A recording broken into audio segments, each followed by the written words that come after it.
Welcome to the 2020 version of Promoting the Publics. I'm Jody Hitchinsky, Associate Vice President and Director of Admissions for Grand Valley State University. I appreciate the time you're taking today to join me to learn more about Grand Valley. My goal today is to update you on the admissions process for students entering Grand Valley during the fall 2021 semester. We have always talked to students about being prepared for a world that is changing very quickly and the value of a liberal education. I think we can all agree that we have experienced a significant amount of change in the last 7 to 8 months. Now, perhaps more than ever, students need an education that builds their cultural understanding, develops creative problem-solving skills, and critical thinking abilities. At Grand Valley, students don't just learn skills, they learn to think for a lifetime. Grand Valley's Liberal Education Foundation spans all 90 undergraduate programs, integrating disciplines so students connect topics and view the world from a broad perspective.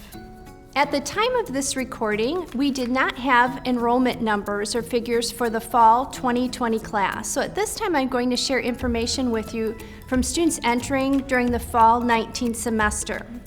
The middle 50% of our incoming first-year students had grade point averages between a 3.4 and a 3.9 coming out of high school, and SAT scores between a 1050 and a 1240, and ACT scores between a 21 and a 26. We have made some application changes for students entering during the fall 2021 semester. Due to the cancellation of ACT and SAT test dates, we are not requiring a student to submit a standardized test score with their application. The student can choose to apply test optional. We do not want a student to feel they need to wait to begin the application process. The SAT or ACT score has always been one of many pieces of information that we consider when making an admissions decision. For students applying test optional, we simply will not have that one piece.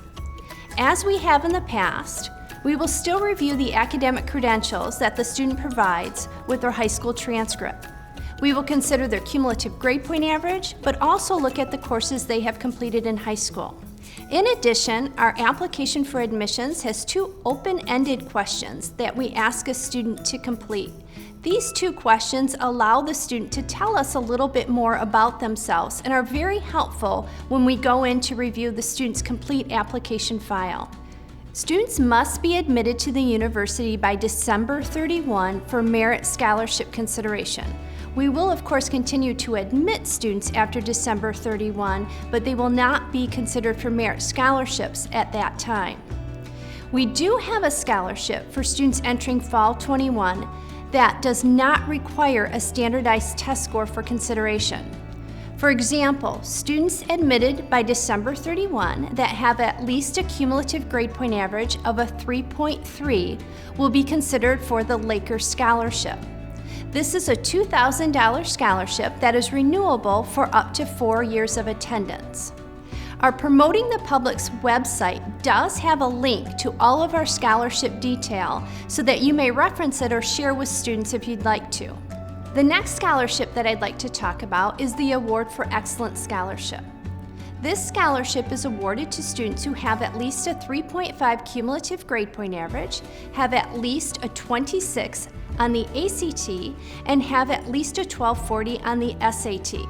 So in this instance, providing a standardized test score, such as the ACT or SAT, is required. Students have until July 31 of 2021 to submit updated credentials, including test scores, to the admissions office for scholarship consideration. So, if a student was initially awarded a Laker Scholarship upon admission, but then takes an ACT or an SAT and achieves the qualifying score, we will replace the $2,000 Laker Scholarship with the $5,000 Award for Excellence Scholarship. This will allow the student to still apply for admission in the fall, but send credentials or updated credentials at a later date that we will then include in their application as well as scholarship consideration. Our top 2 merit scholarships are called a faculty scholarship and a presidential scholarship. Both require the student to attend a scholarship competition. This year, the scholarship competitions will be virtual. We have dates set aside in November, January, and April for students to compete for additional scholarship dollars. So each of the students competing for a faculty or presidential scholarship have already earned an award for excellence and are competing to add additional money to their scholarship offering. Students that qualify for either scholarship will receive an invitation from Grand Valley. So first, the student must be admitted to the university, and then they will receive an invitation to participate in the virtual scholarship competition.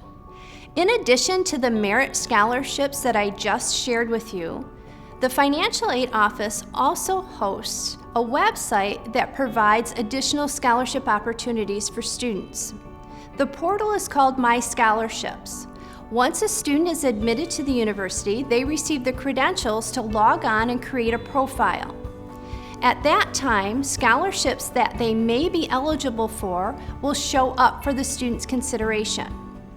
A student that is completing the free application for federal student aid is encouraged to go into the portal more than one time, because some of the scholarships in that portal are awarded based on a student's financial need. So once a student is admitted, they should create the profile.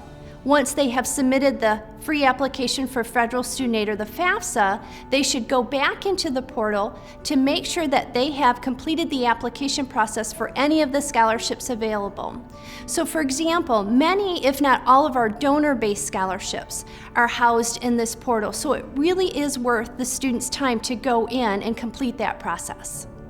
This fall, the Honors College at Grand Valley State will also not require a standardized test score for admission. Once a student is admitted to the university, they are encouraged to go to the Honors website to apply specifically to the Honors College.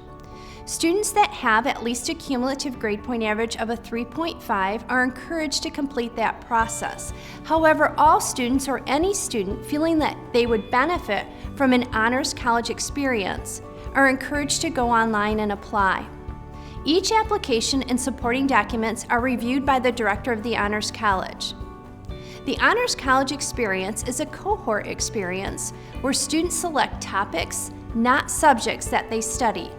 The average class size is 19, and the classes are capped at a total of 25 students. It is truly an interdisciplinary experience for students. Once a student is admitted to Grand Valley, they can then go online and complete their housing application. All first-year students are required to live in on-campus housing, as we know that it significantly increases their success both in and outside the classroom. There are exceptions, however. Students will either complete the online housing application and submit it by May 1st of their senior year and include the $150 housing fee, or they may fill out the exception form to have the requirement waived. An example of an exception that may be approved is a student that lives in the local area and will be living with their family during the academic year. In summary, I would just like to review a few of the deadlines that I already mentioned in the presentation. First and foremost, the students need to get their application for admissions completed by December 31. All students admitted to the university by December 31 will be considered for merit scholarships. The next step for the student is then to complete the housing application. They should have that complete by May 1st of their senior year. Once admitted to the university, the students have the credentials to go online and complete the My Scholarship portal application process that will open them up to additional scholarships beyond the simple merit scholarships that I talked about originally. Students selecting to attend Grand Valley must submit their advising and registration fee by May 1st of their senior year to secure a place in our incoming freshman class. But just as a reminder, students that were admitted by December 31 may send us updated credentials until July 31 for merit scholarship consideration. We have many visit opportunities available to your students. They include virtual appointments and presentations. Our virtual options are always changing, so we encourage students to attend as many different sessions as they would like. We are offering on-campus visits by appointment only, and those are also scheduled from our visit webpage.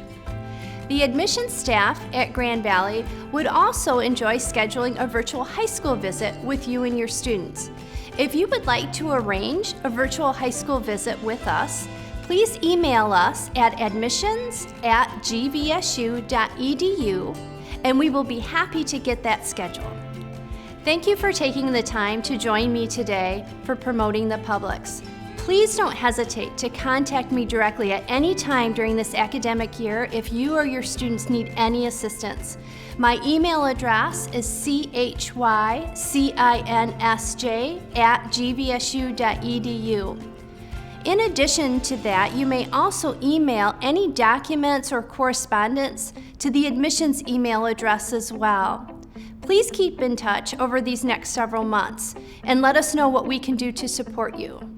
This may not be a typical year for any of us working with high school students, but the admissions staff at Grand Valley is just as excited and eager as ever to work with you and your students. I realize that applying to college may not be top of mind for all high school seniors right now, but it is so incredibly important that we support them through the application and enrollment process. At GVSU, we have worked to reduce some of the barriers that may have kept them from getting their application submitted this fall. And we will be here to walk them through the remaining months as they make the final decision on where they would like to enroll during the fall 2021 semester.